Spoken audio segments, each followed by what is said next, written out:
Maybe Rupla, if you want to do that, the Gita Dhyanam first and the last, or maybe 8th and 9th. And then the first, maybe 4 verses, 4 shlokas of 4th chapter.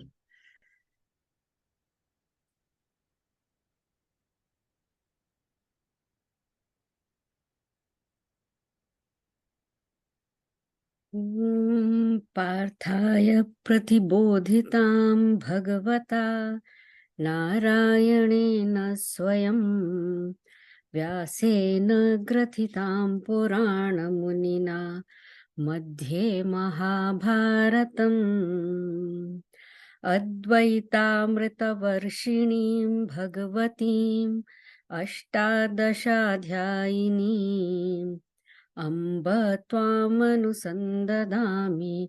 भगवद्गीते भवद्वेषिणी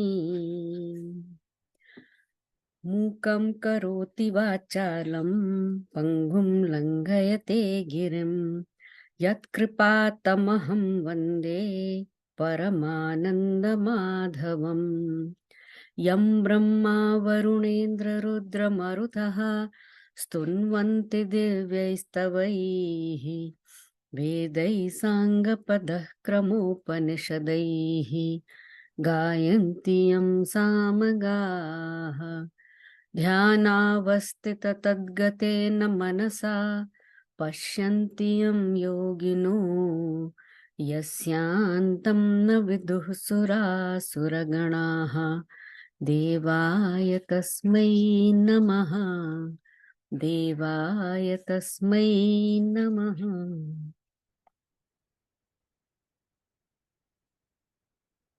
अथ चतुर्थोऽध्यायः।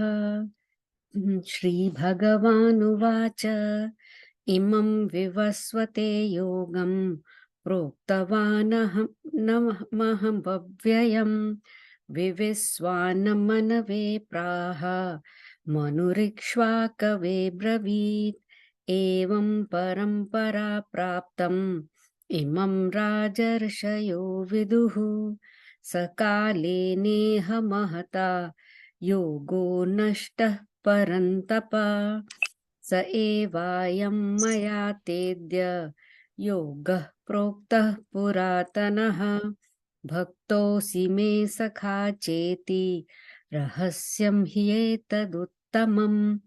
अर्जुन उवाच अपरं भवतो जन्म परं जन्म विवस्वतः कथमेतद्विजानीयाम् त्वमादौ प्रोक्तवानिति। All right. So we are entering the 4th chapter. So in the 2nd chapter, Arjuna, after giving all his arguments for not getting engaged in the war, he says, okay, I understand, that you are not convinced with my arguments. So I am seeking your guidance. So Bhagwan, please be my guru, be my, that I am surrendering to you, because tell me what is shreyas for me, what is the right thing for me, what is good for me, that you tell me. So yahan pe, that's where the 2nd chapter began, where Bhagwan taught about Atma Gyan, about the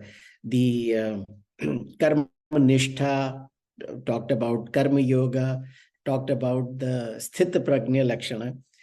And after going through everything, then again Arjuna asks, but you told me so many good things about Gyan. Then why are you pushing me into this karma, this ghor karma? Ghor means like this violent karma that, you should be saying, okay, you know what, this is not good. We are Shanti loving people. You go in jungle, do your meditation, but you are pushing me into this. So Bhagavan says, the reason I am pushing you into it, because you are not ready for this Gyan. For the Gyan, you need to have a clarity of mind. Clarity of mind, or we can say Chitta Shuddhi, that you have to cleanse your mind first. And the cleansing can only happen with the right attitude in karma. There is no other way. Beside getting engaged in karma, there is no other way. What the problem that we are trying to face is sorrow. Who is in sorrow? Arjuna is in sorrow. The solution is moksha. Moksha means the ultimate getting over the sorrows. But it is a two-step process. One is to cleanse your mind and then understand your nature. Once, see, if somebody says you are Satchidanand Swarup, okay, हाँ, बड़ी अच्छी बात है. But जो दीपक है, that stays, or Rajiv stays. So Rajiv is not gone. You try to push something that I am not ready to accept yet. So you can push whatever, but I will only accept it till my mind has become ready for it, So, see, if suppose you want a job that is, some management position, they say, what is your qualification? Are you ready for this job? Have you gone through your school to understand what all it takes to be in the management? So, same thing with medicine. You can't go and start operating on people. You have to go through a proper study. Same way for moksha, the prerequisite is Chitta Shuddhi. So, in the third chapter, Bhagwan taught all that, how you can dedicate yourself to to samsara. Actually, you are using your vyashti for samashti. That's what you are trying to do, with knowing very well that this is what your kartavya karma is. Whatever it is, whatever is your swadharma, that's what you should focus on. So, this chapter is also known as Karma Sannyas Yoga. Karma Sannyas Yoga, we will understand as we go. What it is trying to say is, on the strength of knowledge alone, this action that you get past the karma. So your underlying thing is Gyan.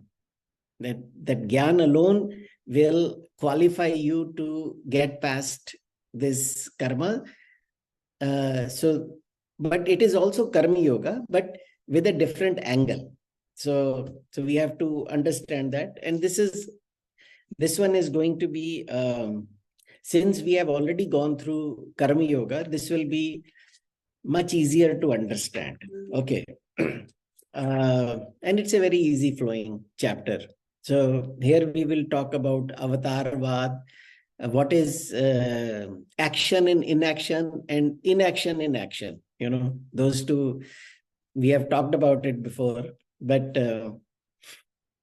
we will go more in details of that.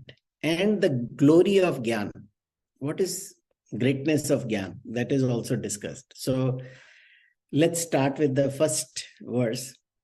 Bhagavan says, Atha chaturtho adhyayah Shri Bhagavan uvacha imam vivasvate yogam proktavanaham avyayam vivasvan manave praha bhanurikshvaka bravit. Now this is called talking about the parampara. Who are the ones who taught this? So you have to have, jaise you write a paper, then you have to say, okay, in the, what is it called? The bibliography, that where did you pick up these things? You have to have a credible source to do that. Here Bhagavan says, I am the credible source. Because I taught this, Bhagavan says, Imam Vivasvate Yogam. I taught this yoga to sun God. So strange, This is yoga is avyayam. That means it is indestructible. So Bhagavan says, I taught this. Proktavan aham avyaya. Avyayam. Avyayam means that cannot be destroyed. जिसको आप व्यय हिंदी में कहते हैं to खर्च करना, to basically part with. But here avyaya means it cannot be destroyed. That's Bhagavan is claiming. Proktavan. Aham avyayam. So this knowledge which is avyayam, I taught to sun god. Okay. And then what happened with it? Then sun told this knowledge or taught this to Manu. Manu is the first human avatar, we call according to our scriptures. So Manu was a king. So he was the ruler of the earth. So he was taught this knowledge. Then Manu taught this to Ikshvahu. Ikshvahu was his son. And Ikshvahu is also the lineage in which Ramchandraji was born. So we call it Ikshvahu Vansh. So Manu taught it to his son Ikshvahu, and Vivaswan Manave Praha Manu Ikshvakave Bravit. So he told it to Ikshvahu. Now, one thing that we have to understand, all these people are of Kshatriya nature. So first thing is, in the beginning, that means in the beginning of creation. So first thing we have to understand. So this is very scientific here. Sun alone was. Sun is the reason why this whole our solar system exists, right? So Bhagavan is talking about this thing that he taught it to the sentiency began at the sun level. When we say Devata, sun god, we are actually giving the credibility to the nature of sun as sentient being, So we'll go more in details later on, but at least understand that part, So because he is the biggest karma yogi, there is not a time when sun is not working. Sun alone is giving energy to all the planets, to the whole solar system. So we survive because of sun. Because sun alone, the life actually springs on earth because of sun. There's no other reason for it to be there. So then Manu was a Kshatriya. His son was a Kshatriya. So why is it given to the Kshatriyas? So there was comments by Shankaracharya and a couple of other scholars on this, that because their job was protecting and also creating a compliance system, that how the world should work. That is their responsibility. The Brahmanas are giving guidance only. They don't act in administration. They don't say, okay, these are the compliance that we have to put in here. Because it says that we gave it to the kings, because kings were the right caretaker of this knowledge at that time, So because their job was protecting the world, and also their job was to create a structure where everybody stays happy and everybody is actually have the ability to get moksha. So this is like what do you call it? The moksha ready system, So everybody who's born, they are trained. Okay, you are done, So that's how it is. And plus, the agyanis cannot be a good king, because they can only give agyan. Because they see, the whole purpose of karma yoga is to be totally unselfish. That you have to do things for others, for the world. So that is why the kings should be most learned. That's why it's said. And the couple of things that we have to understand from here, that Jeev is also Nitya. Jeev is also, indestructible. That means it is also, what is the word for Nitya? Nitya means it's always there. And Ishwar is also Nitya. So in that sense, no action is needed. But problem is when Jiva sees oneself, that Jiva is now seeing himself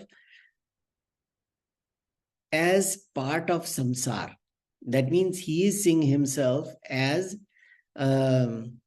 something that is made out of samsara. So samsara alone is the cause for the jiva. And that is the agyan that causes all the suffering. That, that misunderstanding. That is what is called moha. Yeah, you had a question. Yeah, so you said Jiva is Nitya, and should I understand to mean Jivatma, meaning... Yes, Jiva. Atma lagalo usme, doesn't matter. Jeev Ishwar Aikyam is the goal of Vedanta. To understand that what I think of me as this body is not really that. I am that Atma, which is same as Ishwara. Right, but my confusion is that to the extent that we feel the duality, meaning we don't have that knowledge yet of the Aikyam. That is what I'm saying. So the problem, Jeev, Ishwara, both Nitya. That means they are not changing. They are eternal, they are sentient, they are all those qualities. But Ishwara knows that.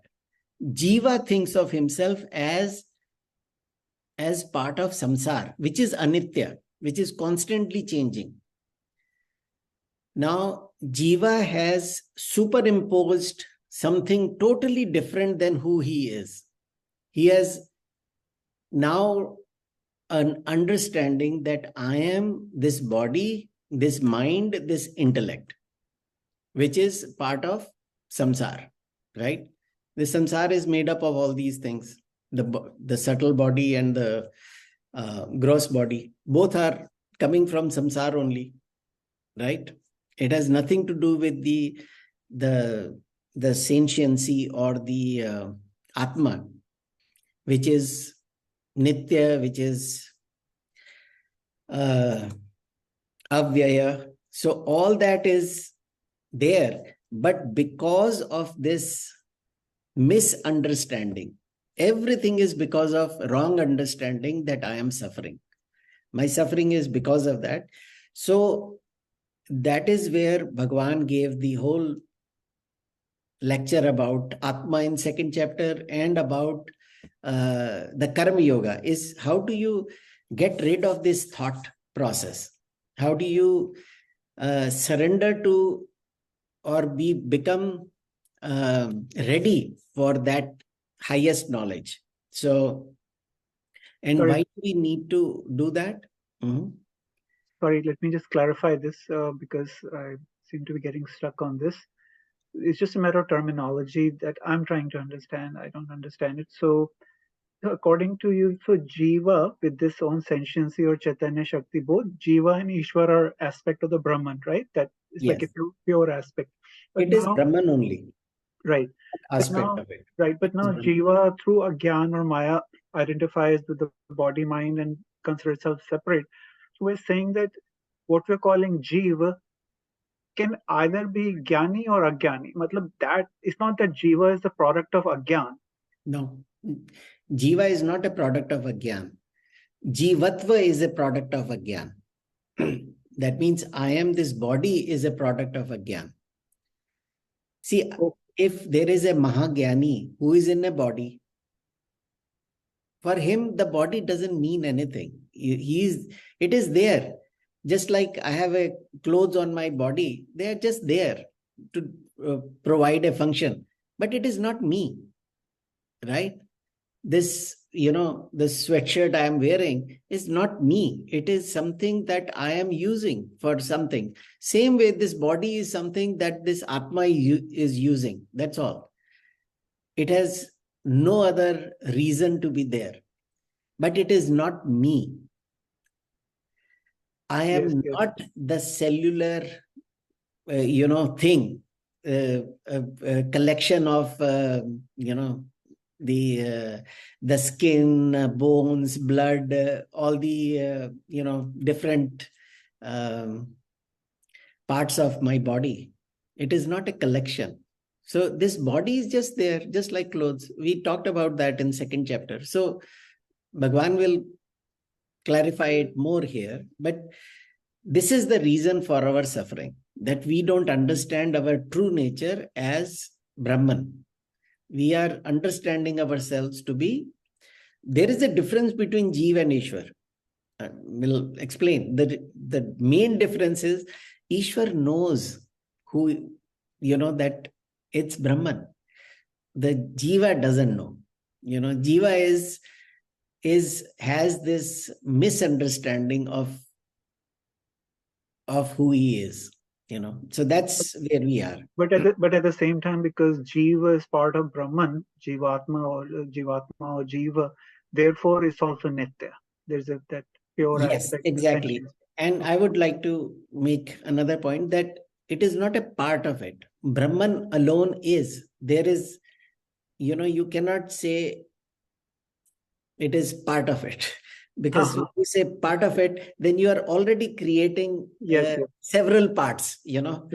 We don't want to get into this terminology itself, So think of it as light, which is illuminating this body as Rajiv and illuminating the other body as Brij, right? So this Brahman alone is shining through both of us. So it is same Brahman. It is not like two separate Brahmans. We can't say I am part of Brahman. So that means I am there and Brahman is also there. So that way we are validating this as well. We want to eliminate that altogether. At least that thought, Great. Thank you. That's very helpful. Thank you. Sure. So in the Karma Yoga, the karma has nothing to do with Brahman, right? Brahman has nothing to do with karma. So karma is actually for samsara only. So in Karma Yoga, basically you are saying कर्म को संसार में लगाओ और योग को ईश्वर में लगाओ. So we are recognizing that this individual at this point, because in Karma Yoga, you have to understand yourself as an individual. So this individual has to give up his ownership of everything. That's what we are doing here. So why sun god? Because sun is the perfect Karma Yogi. So even modern science also accepts sun to be the center of our universe. Without sun, nothing exists. So this comes in one of the Upanishads, Surya Jagat Atma. That means it is the Atma of this Jagat.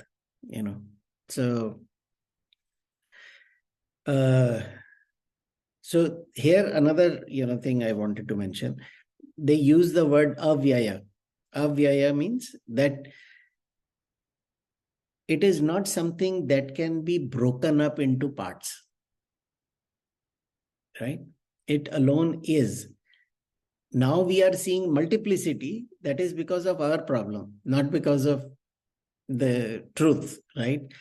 So in the Samyak Darshan, when I have a vision of totality, or when I have the correct vision, then I see myself in everything and everything in me. See, right now, I'm not seeing that. I'm seeing myself and I'm seeing everybody else. But because the vision is not correct yet. So we need to work on that. So this is what Bhagavan is trying to say about that. This is how the knowledge was transferred. Because now he says, okay, further. So what happened in the middle? Why is that knowledge not available today? So Bhagavan says, so what happened to that knowledge? Evam parampara praptam imam rajarashayo viduhu. These Raj rishis, the kings who were rishis, basically they were so learned. These evam parampara praptam. So those who got that knowledge, then they passed it on further to other kings. So most of the kings, they would rule for a long time and then they will go do tapas. Okay, ab time aa gaya moksha ka. They would just drop everything and go. So there were kings like that, Imam Rajarashyo Viduhu. Viduhu means they knew this. They knew this knowledge.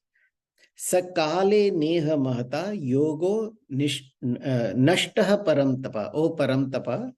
Oh, paramtapa is the one that actually gives fever to others, or who can burn others. He is so powerful. His enemies shiver when they hear Arjuna's name. So he is telling Arjuna, so saparampara praptam. So this knowledge continued for a while, but then sakale neha mahata. So over time, over a long time, this knowledge was now. On one side, Bhagavan said it is avyayam. On the other side, he is saying yogo nashta, that this got destroyed. That which cannot be destroyed, how did that get destroyed? So here Bhagavan says, not Bhagavan, but Shankaracharya gives more explanation. So the royal sages, like we have heard of all great kings, they would work, rule for a while and then do tapas for a long time as well. That is, I don't know if anybody has read Raghuvansham of Kalidas, one of the great works of Kalidas.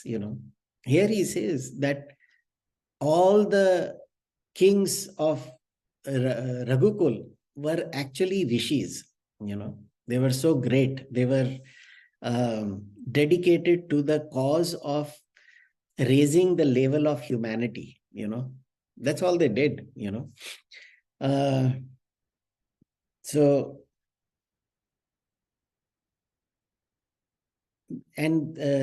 in Raghuvansham there is a verse where it says that those kings were like the sun who would take the water from the ocean and distribute it to the world. So that means it takes little bit from the ocean, but 1,000 times it is more is given to the land, so that they have the prosperity is spread over the whole humanity. So it is not like few people got it. It's not capitalism. So it has to be some other system. So they said that,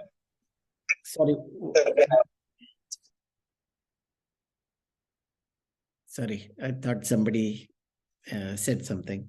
So what they get from Praja in form of taxes or whatever, they multiply and give it back to the whole praja. So that is why they were great rishis.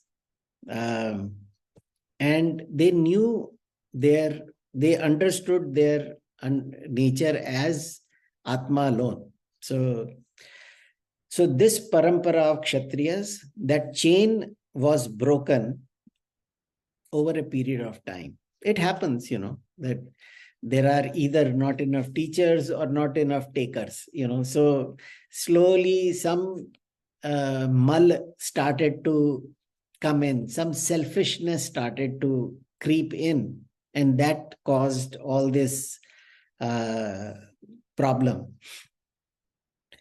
Like sampradaya is a very good word. The closest word that comes to religion is sampradaya. Sampradaya is following a certain tradition.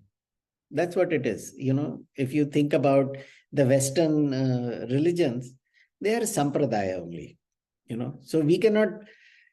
Dharma is not a translation for religion.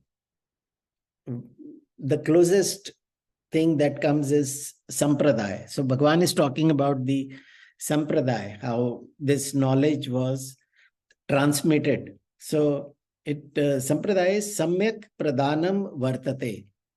Samyak means which is handed over very nicely. Handed over, pradhanam. Pradhanam is to give. Dan, so pradhanam, which gets transmitted very carefully, very efficiently to the next person. So that is what sampradaya is. Like Buddhism is a sampradaya, So once you have a teacher, the teacher then teaches his disciple, they teach their disciple, they teach their disciple.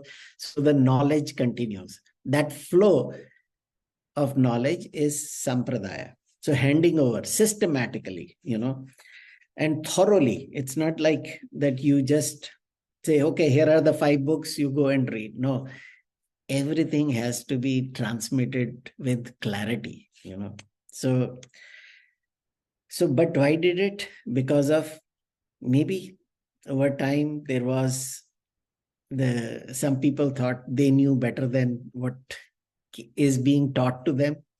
That's what sometimes we behave like that. Somebody is trying to tell us something, some learned person that we don't have any idea about. And we reject because, we think, okay, science is the only way out. Science alone has all the answers. That way we conclude anything that is not science is not to be accepted. I have had such people that I have talked to. They say, this is very nice, feels good about it. But actually, I'm a scientific guy, I cannot accept things just like that. Okay, fine. There are certain things that science can only work with the realm, this samsara only, right? That which can be accepted, understood through senses or mind, right? But we don't understand that these senses and mind have some limitations. That is why the scientific discoveries keep changing. One day they decide, okay, this is good for you. And then they say, oh no, it is not good for you. Or they come up with a certain formulas that they say, okay, but it is only applicable in this realm. But in the other realm, it is not applicable. So there is always some new things are happening because we are evolving over time. So that is another thing. So जैसे पहले घर के अंदर नई बहू आती थी, so she was told कि इस घर में ये ऐसे त्योहार मनाते हैं, करवा चौथ ऐसे होता है और फलानी चीज ऐसे होती है, दिवाली में हम ये करते हैं, दिवाली में ऐसा खाना बनता है या होली में ऐसा करते हैं. So all these things are passed on by, now we have, nucleus families. So everybody is, Googling everything. Google is the SaaS of everyone now, who is teaching everything. So pehle hota tha, bacha, when the Bahu got pregnant, then the Sas would say, okay, pehle 3 mahine bahut active nahi rehna hai, go slow, go this. But now there are different means of teaching. So पहले तो कोई printed books भी नहीं थी, right? The knowledge was passed verbally to the next generation. So they had to spend quality time with the teacher, go through everything, memorize everything, understand everything, ask lots of questions. So none of our books are, we can say, okay, thou shall, there is no such thing. Everybody is asking question respectfully, with that, when even when they ask question, it is not to prove that you don't know anything. It is to see that my clarity is now enhanced.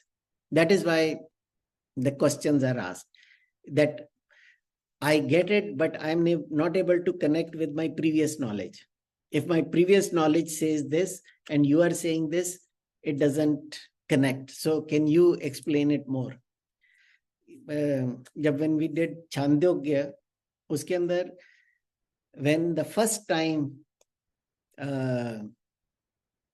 Uddalak Rishi told Shvetaketu, Tattvamasi, you are that. He asked 9 times after that, in many different ways. What exactly did you say? And why did you say that? So he wanted to make sure that, and then he was quiet. After that, there was no question and there was no discussion. That was it, So that is where, we have to understand. So we are at this point understanding ourselves as BMI, the body, mind, intellect. So this body, mind, intellect is for the service of mankind. There is no other reason for it. We think, okay, it is to accumulate more and more for my next generation. It is not. Next generation have come with their own karmas. They will get whatever they are, destined to get. It is not going to change anything. So what we have to do is use this BMI for, because this BMI belongs to samsara only, every part of it. So samsara mein lagane ka hai, aur kuch nahi karne ka, So this was the second one.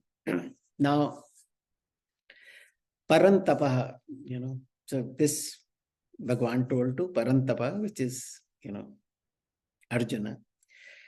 Shatru Tapanaha. Shatru Tapana means the one who brings fear among their enemies, Now he says, Sa evayam maya te tedhya yoga prokta puratanaha bhakto sime sakha cheti ihasyam yetaduttamam. Now, what was lost, I am going to pass it on to you. You are my bhakta, you are my friend. So I am so, kya kehte hain? That I feel that you are the right person to take that knowledge. Sa eva ayam, So Ishwar is always Jnani, Ishwar doesn't need, and Jiva is a Jnani. Not the realized master, but in general, Jiva is a Jnani and has an opportunity to learn to become Jnani.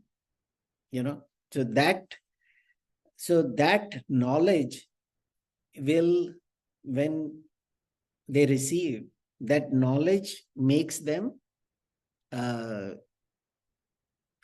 ready for moksha, So Yoga Sutra also says that Ishvara is alone is the guru, that the knowledge has come from Ishvara only. So even the Guru is treated like Ishvara because we know that he is only a medium that Ishvara is using for passing on that knowledge.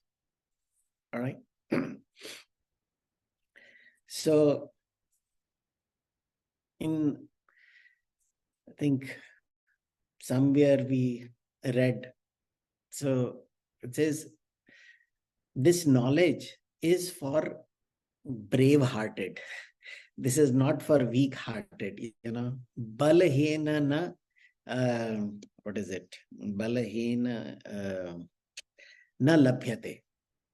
So this is not for weak. So that is why you are the right candidate, because you are not weak, you are strong, and you have shown the right candidacy for this knowledge, Um,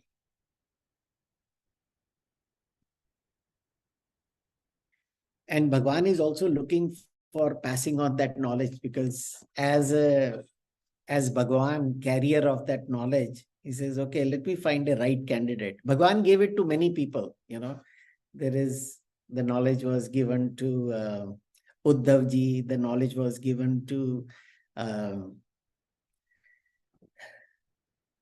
Arjuna. Actually, later on, Arjuna asked this again, can you teach me one more time what you taught me in the battlefield? He says, no. That was the moment of, inspired moment that I gave that knowledge. So maybe you can ask Sanjay, because Sanjay also got that knowledge, because he was also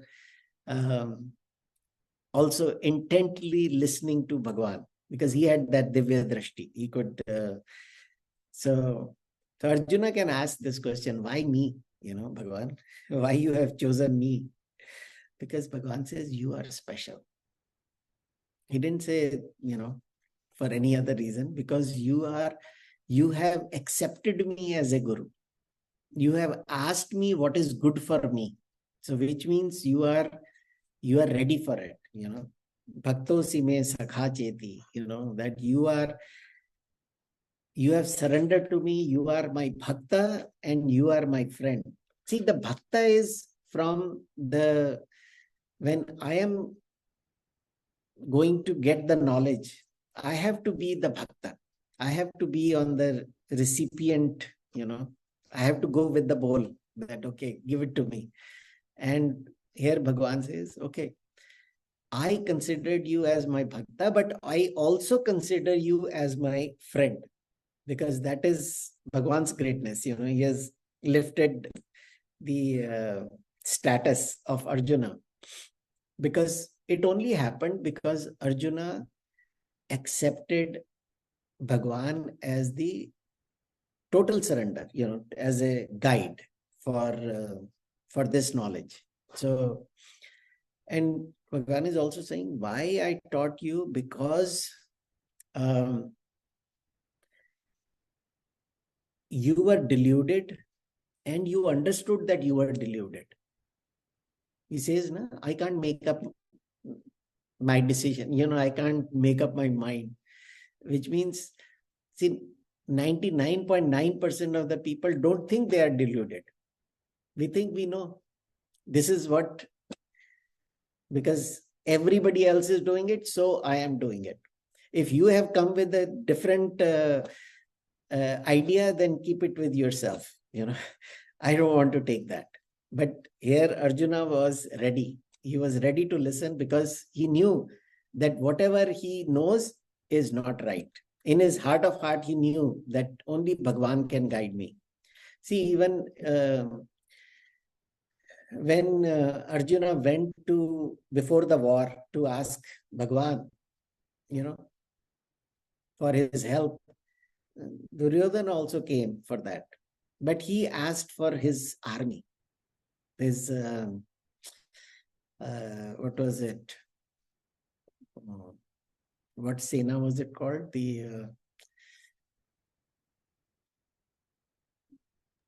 Akshogini? Something. Akshogini's Sena, yeah.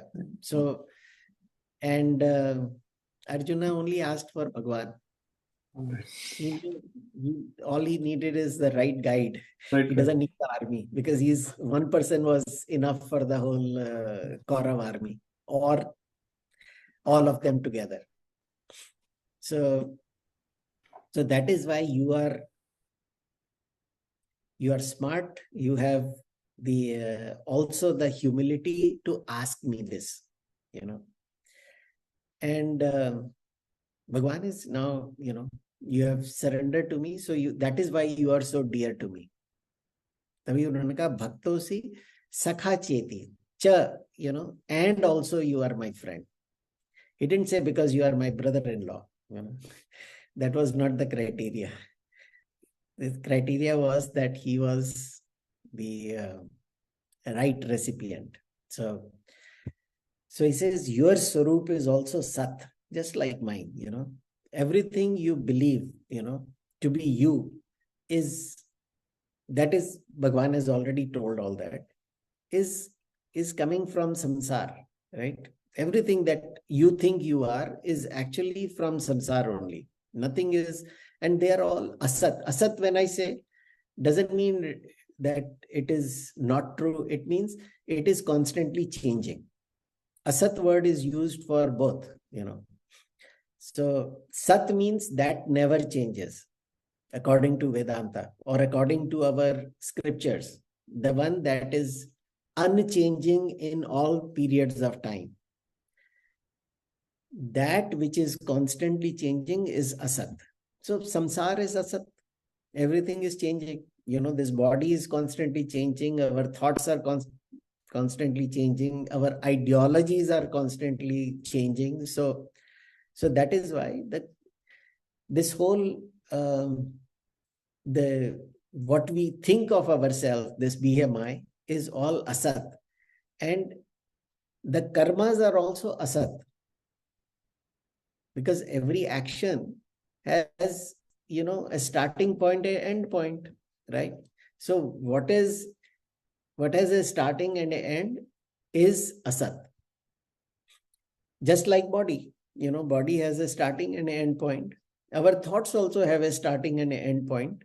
So whatever has that starting and an end is jad. So karma is jad, but you are sat. So understand, you have to alienate yourself. You have to distance yourself from karma, So, because then you use this equipment that you have, because this is just a conditionings that we have. So these conditionings, use it for the samsara.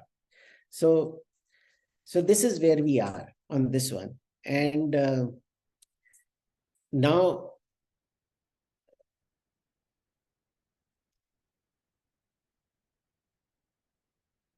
let's take the next one also, and we will wrap up here. So now Bhagwan has told him, okay, this is how the parampara was, this knowledge got lost, and now I am going to teach you again.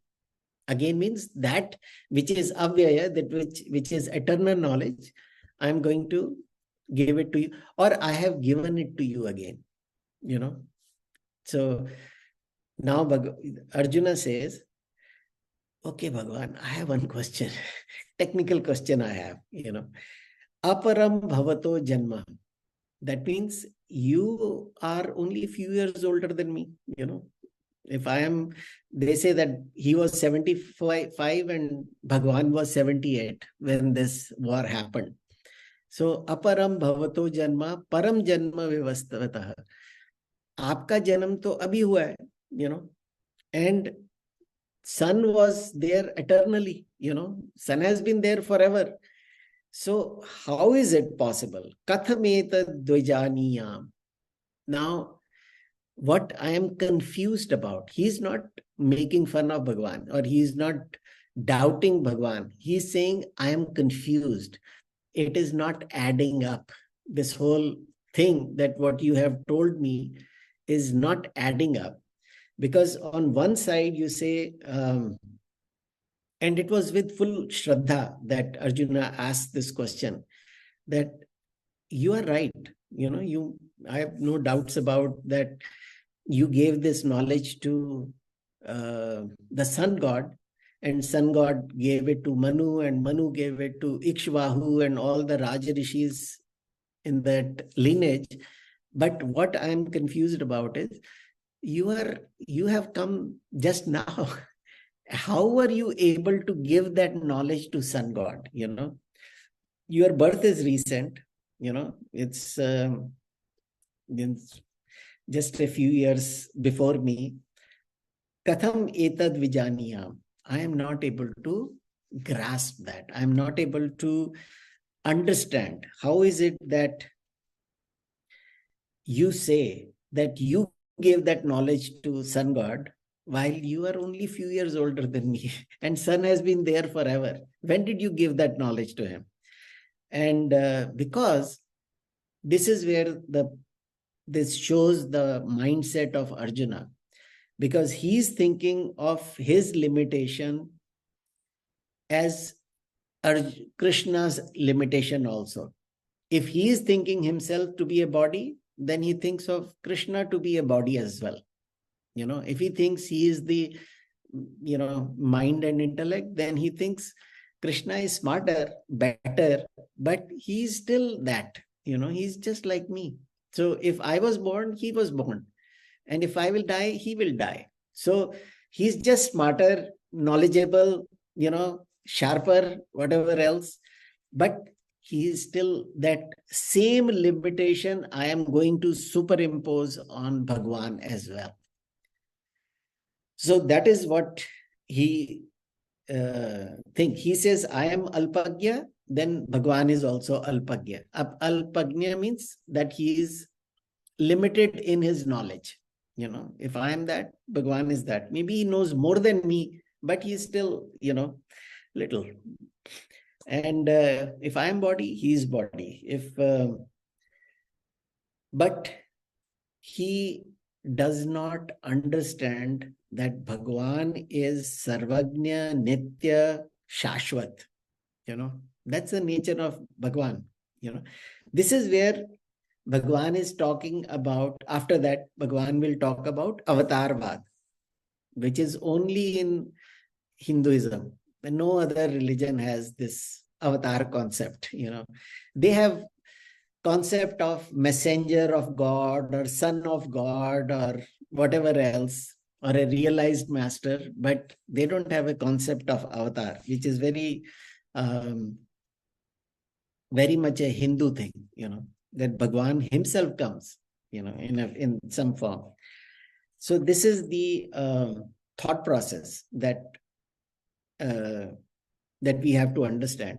So darshan, when we talk about darshan means a set of philosophies, So in our case, we have these philosophies which talks about what is world, what is the nature of a being, what is the nature of samsara, how they are all connected. All these things are explained in very, all different scriptures, Vedanta also talks about that alone, So Avatarvad is there, acceptable in Vedanta as well, So Vedanta is not like, no, there is no avatar. But there are certain Hindu traditions also where they don't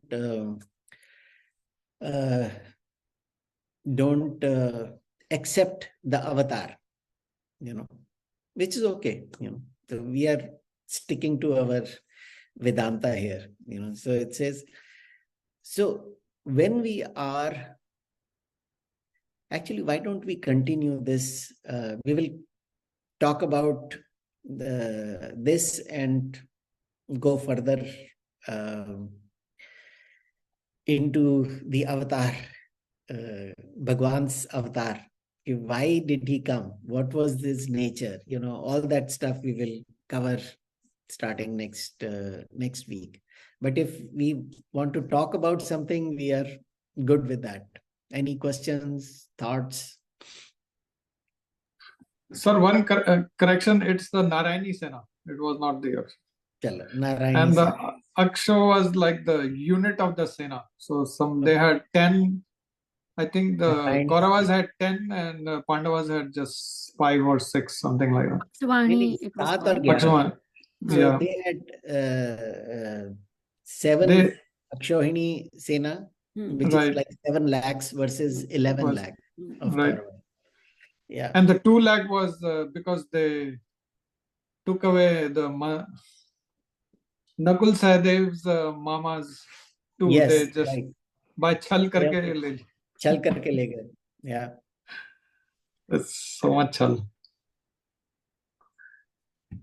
Cheaters. Yeah, cheaters all. Yeah. So anyways, thank you. Thank you for clarifying that. Thank you. Yes, so I have a couple of clarifications, but I just want to pause and see if others would like to comment on what you have just said. Nirupamaji? I put my questions. I have some background noise, so I just typed my questions in the chat. Okay, let me check it out. Okay. By the knowledge of Sri Krishna, saying the knowledge he imparted in chapter 2, also it seems the same knowledge in the Upanishads were transmitted by the gurus to their students, mainly Brahmins. Is this different from what was transmitted through Kshatriya? No, same knowledge. So the difference of Kshatriya and this was never there. It was not like Upanishads was taught to Brahmins alone. The kings used to go to Guru as well. Like Chandogya Upanishad is his son only. So he's teaching it to his son. But if you go to Mundaka Upanishad, he says the word used is the Mahashala, the people who lived in big palaces. So basically it's saying, usually the big palaces were for the kings. So the king had come to gain that knowledge, So a lot of, it is spread out both ways, In the Prashnopanishad, it is, they were actually this difference of what Brahmanas can do and not do, or Kshatriyas can do. This is not limited by the birth. So people have shifted from one to the other. There are a lot of such cases, Vishwamitra is a great example of that. But once you are a rishi, you don't have any jati after that, or varna. They were specific to the duties. And in this particular chapter, we will talk about that. There is a verse that says, what was it? Chaturvarnyam maya srishtam. I created this Chaturvarnyam maya srishtam. Guna karma vibhagashaha. Based on the guna and karma, not by birth. Never it says by birth. Yeah.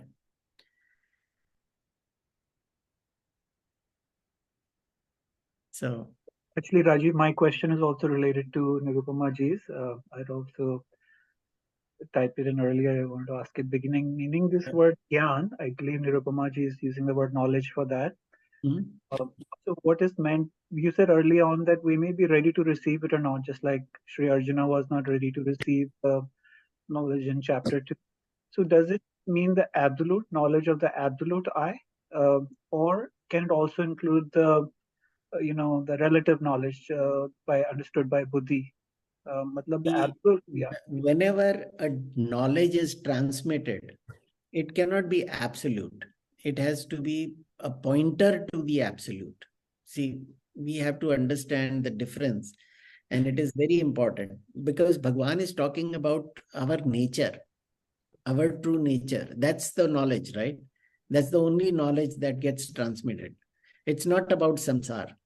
See, the Vedas also talk about two things, the karma and Brahma. So these are the only two things we talk about. So here Bhagwan is only talking about the Brahman aspect of it. That means He's not saying anything new, but he's trying to tell what you think you are is not true. So your nature is something totally different than what you have taken it to be.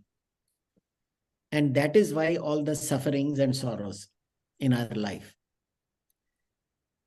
If we understand to ourselves to be Brahman, then we are Sat Chit Anand. So that Ananda is always there, It's not like we have to become Brahman. We are Brahman. Then when we say moksha, it is not like one day we will become something. It is one day we will recognize our own true nature, which has always been there. Right. No, all of that is clear. Even for a dacoit or, terrorist or anybody, they are Brahman too, just that they don't understand their own true nature. Right. No, that part is very clear.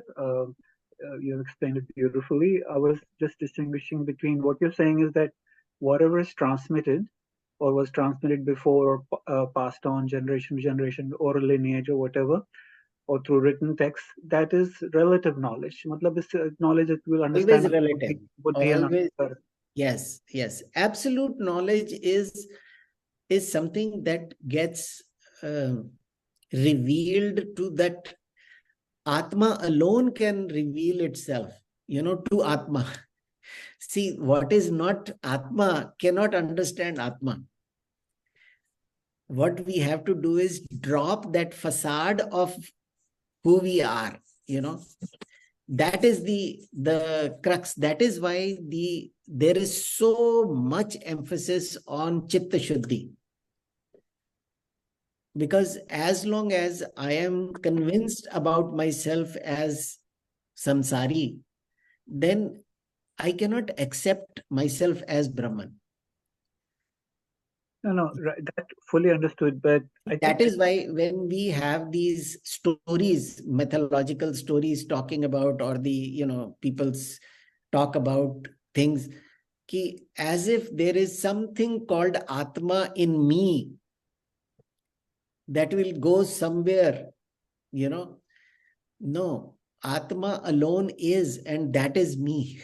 But I have understood myself. The problem is not that I have a terrible Atma. Problem is that I have a mind that is not ready to accept my true nature. No, certainly fully aligned with all that. Where I was going was, let's say we understand at the relative level, whatever you just said. We can hear it, but as you said, Bridge is here, Rajiv, we can't let go of the identity and all that. I was thinking that being in the presence of the Guru, for instance, Sri Ramana Maharshi, someone asked him a question in kind of a complaining way that sometimes you don't speak very much. When I'm just sitting here, you don't say anything. And other times when people ask questions, you give them like quite a bit of knowledge. So his reply was that you don't understand what I'm actually giving you. In fact, when I'm not speaking, you're probably getting much more, something much more valuable, because people would do that. They would just go and sit in his presence. He would be silent and they would just become so settled or clear or whatever. So it's true what you're saying, that of course the Atma has to reveal itself, but maybe there is some benefit from one. It's hard to call it a transmission because no one can give it to you, as you just said, but using a different word, matlab, isn't there a way by being around Sri Chinmayananda or whoever, like being around them, where even if they don't say anything, you're just like sitting in their presence, that you get something from them that is unspoken, like Mansarovar also, when you went there, no one was saying anything, right? But in that silent, in that quiet, you felt something. Yes, even in the whole journey, it was a very exhilarating, it was like very uplifting. But point here, what you are saying is that you do get that, but it is also limited in time. So in the presence alone, it is there, but then you have to reflect on what was passed on. so that that becomes my knowledge. As long as it is Upanishad's knowledge, it is Upanishad's knowledge. It is not my knowledge. So my knowledge is when I understand myself to be Brahman. That alone is, constantly we have to remind ourselves that any situation we get in that is giving us sorrow, understand who is getting that sorrow. Is it the Atma or is it this samsaric BMI? Because it is going to be, nature is of that,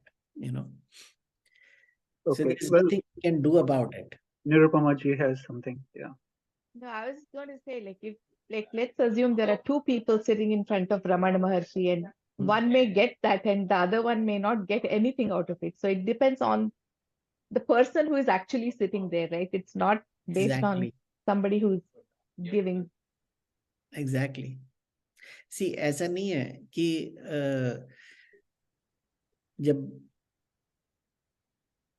Ramchandra ji जब थे अयोध्या में, तो Kaikeyi used to love Bhagwan like her own son, and he used to call her Janani, not just mother, like the mother that gave me birth, that kind of, they had the best relationship. But her mind got totally, hijacked by mantra, about something that was so, and she suffered rest of her life, chota sa incident of a life can cause suffering for a long time, lifelong suffering, so that is why whenever we have to understand, we have to kind of prepare ourselves. We have to be ready. कि इसके लिए we are ready. Mainly it is giving up your own self to get that knowledge. So there is one incident from Mahabharata when we were just discussing the other day. So when Duryodhan, Bhagwan shows himself to Duryodhan. Yeah. Like for that roop, we spend ages and ages. And Duryodhan says, I don't want to see this. I'm going to kill you. And then he shows he gives Dhritarashtra that eyesight that, look, you want to see me? See me. And Dhritarashtra says, I don't want to see you, because he's blind with his son's attachment. So the mind state, mind actually blocks you from even seeing God when God is in front of you. You are like, so that deceptance is there. See, 90% of the time, this knowledge is very scary. Because it is going to take away my samsara. My attachments are at stake here. They are going to break everything that I think I am, So that is very scary for most people, that why are you talking about, Rajiv, I have my kids, I have my wife, I have my family, I have my bank balance, I have this, that. They say, no, nothing is yours, ना कभी था ना कभी हो सकता है. ये जो माना हुआ रिश्ता है, that is my problem. ये असली रिश्ता नहीं है. This is not real, but we have accepted it, and suffer. So I have another question, but looks like Sudhaji has a question. Maybe Jyoti ji will also say something. Go ahead, Sudhaji. Rajiv ji, this question is not completely related to Bhagavad Gita, but it is about whatever we are learning. आपने बताया कि Bhagwan says that he gave the knowledge first to Surya Bhagwan. Then he gave it to Manu, and then Manu gave it to Ikshvaku. So, but this lineage was in Treta Yuga. Yes. Ikshvaku. So, Satyug or Krityug was there before this.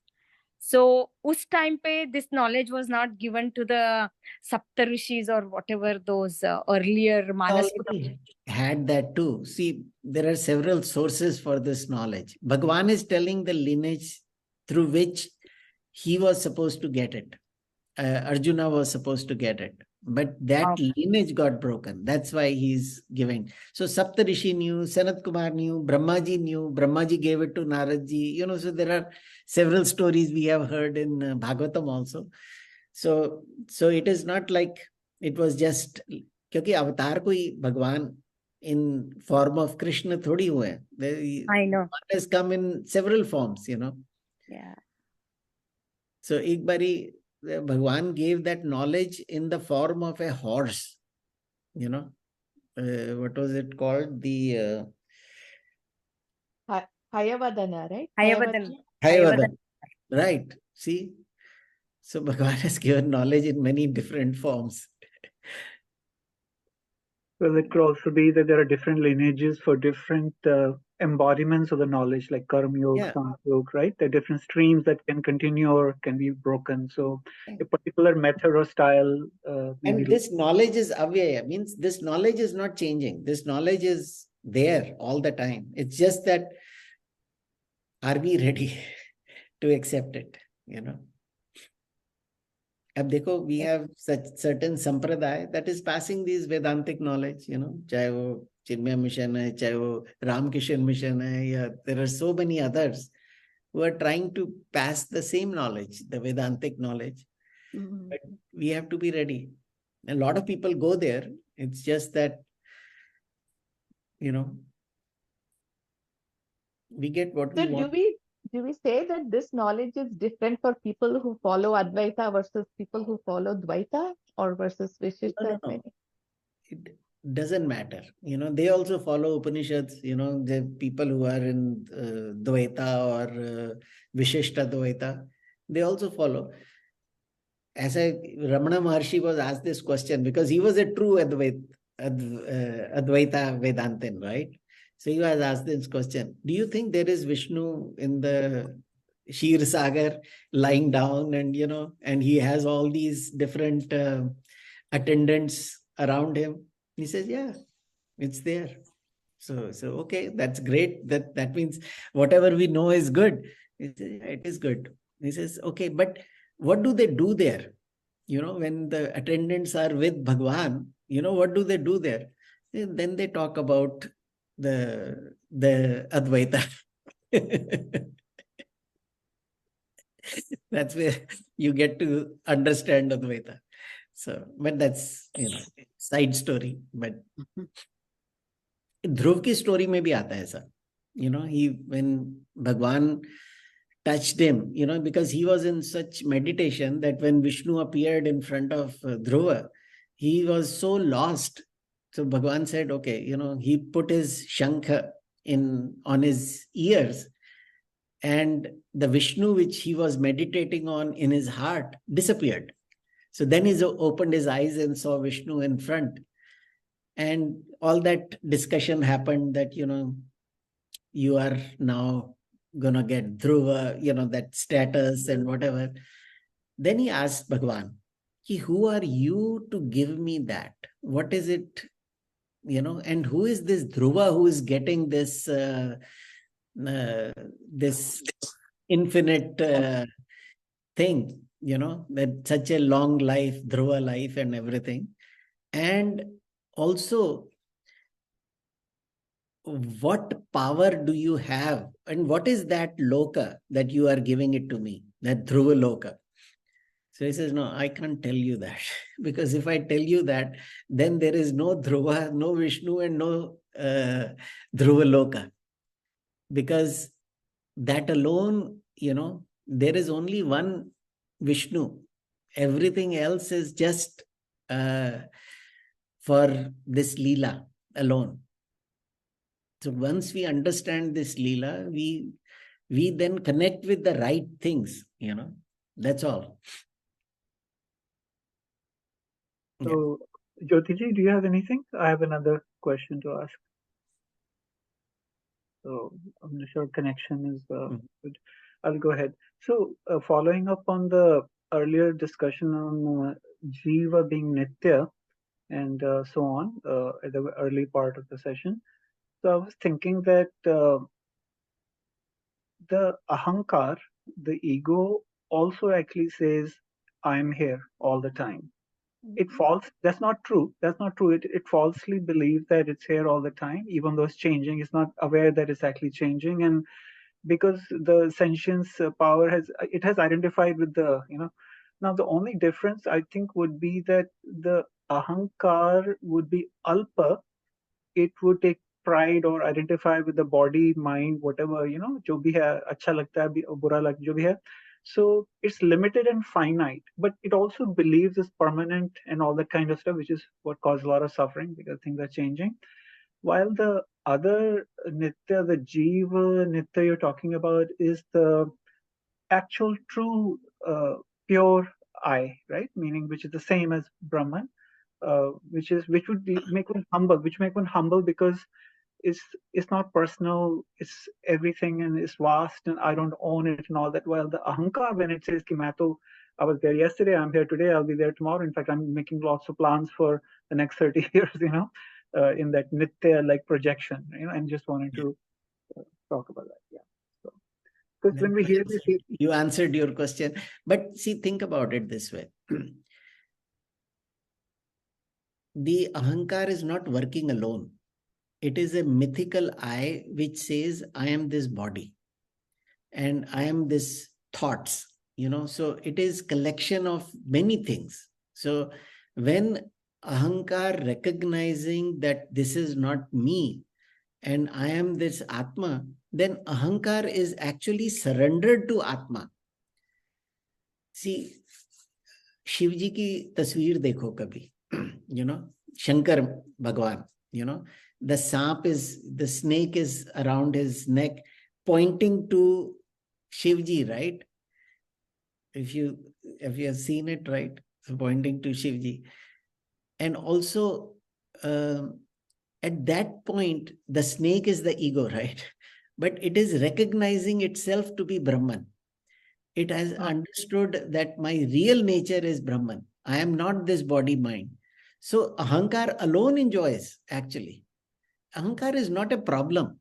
Ahankar is, right now it is misguided. It is accepting itself to be the perishable things, So it is scared of losing health. It is scared of losing wealth. It is scared of losing relationships. It is scared because it is identifying itself as this body. So everything body related, it is, once it understands, same thing with Nandi also. Shivji ke saath Nandi hai. Nandi is actually that when the ego has surrendered to Brahman, to Bhagwan, then that ego becomes Bhagwan. कोई ऐसा नहीं है, ego is the problem. Yeah, no, but the only thing is, right, but the only thing is when ahankar believes that it's the doer and is separate, it is self-powered, then it thinks, meri power hai, I'm the doer. So that is in fact, I thought that's what we are calling ahankar. When that false self arises, ki I'm the doer and I'm this body, and I thought that's what we are calling ahankar. And once we see through that, of course, ego is there. But Jivan Mukta person has ahankar also. It is not like the Jivan Mukta is free of ahankar, but this ahankar is now 100% with Bhagwan only. Sure. Yeah. So it has no issues. Even bhaktas, not just Gyani. Meera hai, matlab, there are so many such great Kabir Das ji or Tulsi Das ji or so many other bhaktas. They have no difference between, वो तो कहते ही हैं कि the only thing they see is Bhagwan everywhere. Siya Ram mein sab jag jani, karo pranam jor jug bani. I am seeing only Bhagwan everywhere, in every form. Every form is Bhagwan only. Yeah, one reason I brought up this observation was that when we hear these teachings from the Bhagavad Gita, one can easily hear it from the ahankar point of view. Ki I'm immortal, fire can't destroy me, and I'll be here forever and all that, versus a different way of receiving the same teaching where it's not saying that, it is not saying ahankar is, but ahankar has to surrender to that. Yes. Yeah. Cool. Wonderful. All right. So we will wrap up. Hari. Purnamada Purnamidam Purnat Purnamudachyate Purnasya Purnamadaya Purnameva Vashishyate. Shanti Shanti Shanti. All right. Thank you, Rajiv ji. Thank Hari you, Om. sir. Thank you. Hari Om. Hari Om. Hari Om. Thank you, everyone. I'll probably see you in December, most likely, unless there's a break for Thanksgiving or something, and I'm able to hop on. But we will see. Anytime. You know, All right. you know the link. Thank you.